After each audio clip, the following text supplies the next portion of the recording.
Hearing the words of their dear companions, Krishna and Balaram laughed and, desiring to please them, set off for the Talavan surrounded by their cowherd boyfriends. Lord Balaram entered the Tala forest first.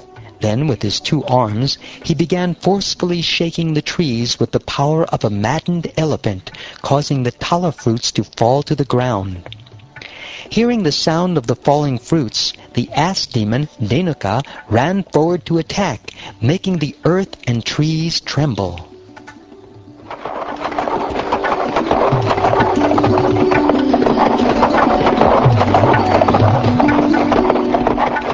The powerful demon rushed up to Lord Baladev and sharply struck the Lord's chest with the hooves of his hind legs. Then Dhenuka began to run about, braying loudly.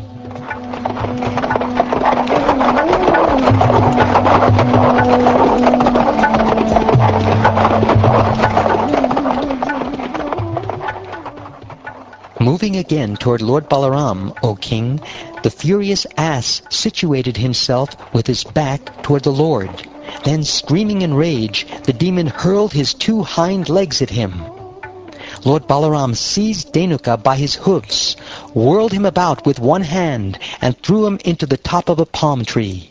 The violent wheeling motion killed the demon.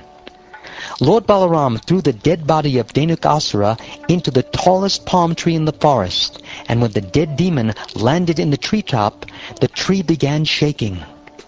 The great palm tree, causing a tree by its side also to shake, broke under the weight of the demon.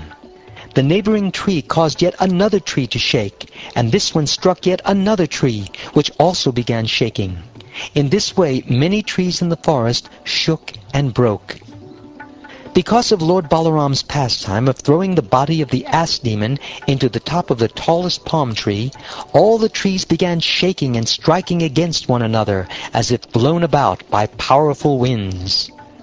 My dear Pariksit, that Lord Balaram killed Dhenukasura is not such a wonderful thing, considering that he is the unlimited personality of Godhead, the controller of the entire universe.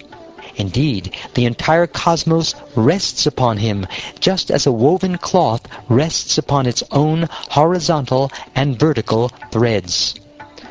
The other ass demons, close friends of Dhenukasura, were enraged upon seeing his death, and thus they all immediately ran to attack Krishna and Balaram.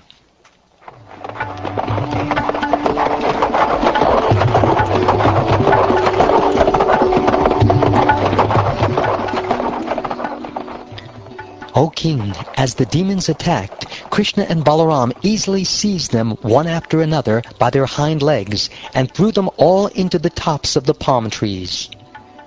The earth then appeared beautifully covered with heaps of fruits and with the dead bodies of the demons, which were entangled in the broken tops of the palm trees. Indeed, the earth shone like the sky decorated with clouds. Hearing of this magnificent feat of the 2 brothers, the demigods and other elevated living beings rained down flowers and offered music and prayers in glorification. People now felt free to return to the forest where Dhenuka had been killed, and without fear they ate the fruits of the palm trees. Also, the cows could now graze freely upon the grass there. Then lotus-eyed Lord Sri Krishna, whose glories are most pious to hear and chant, returned home to Vraja with his elder brother Balaram. Along the way, the cowherd boys, his faithful followers, chanted his glories. Lord Krishna's hair, powdered with the dust raised by the cows, was decorated with a peacock feather and forest flowers. The Lord glanced charmingly and smiled beautifully, playing upon his flute, while his companions chanted his glories. The gopis, all together, came forward to meet him, their eyes very eager to see him. With their bee-like eyes, the women of Vrindavan drank the honey of the beautiful face of Lord Mukunda, and thus they gave up the distress they had felt during the day because of separation from him. The young Vrindavan ladies cast sidelong glances at the Lord, glances filled with bashfulness, laughter, and submission. and Sri Krishna, completely accepting these glances as a proper offering of respect, entered the cowherd village. Mother Yashoda and Mother Rohini, acting most affectionately toward their two sons, offered all the best things to them in response to their every desire, and at the various appropriate times. By being bathed and massaged, the two young lords were relieved of the weariness caused by walking on the country roads. Then they were dressed in attractive robes and decorated with transcendental garlands and fragrances.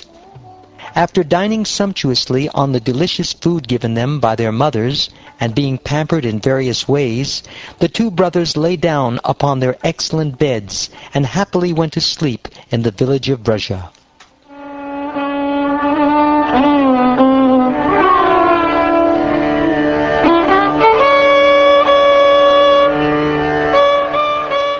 O King, the Supreme Lord Krishna thus wandered about the Vrindavan area, performing his pastimes.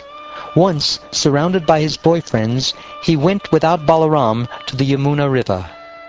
At that time, the cows and cowherd boys were feeling acute distress from the glaring summer sun. Afflicted by thirst, they drank the water of the Yamuna river, but it had been contaminated with poison. As soon as they touched the poisoned water, all the cows and boys lost their consciousness by the divine power of the Lord, and fell lifeless at the water's edge. O hero of the Kurus, seeing them in such a condition, Lord Krishna, the master of all masters of mystic potency, felt compassion for these devotees, who had no lord other than him. Thus he immediately brought them back to life by showering his nectarian glance upon them. Regaining their full consciousness, the cows and boys stood up out of the water and began to look at one another in great astonishment. O King, the cowherd boys then considered that although they had drunk poison, and in fact had died, simply by the merciful glance of Govinda, they had regained their lives and stood up by their own strength.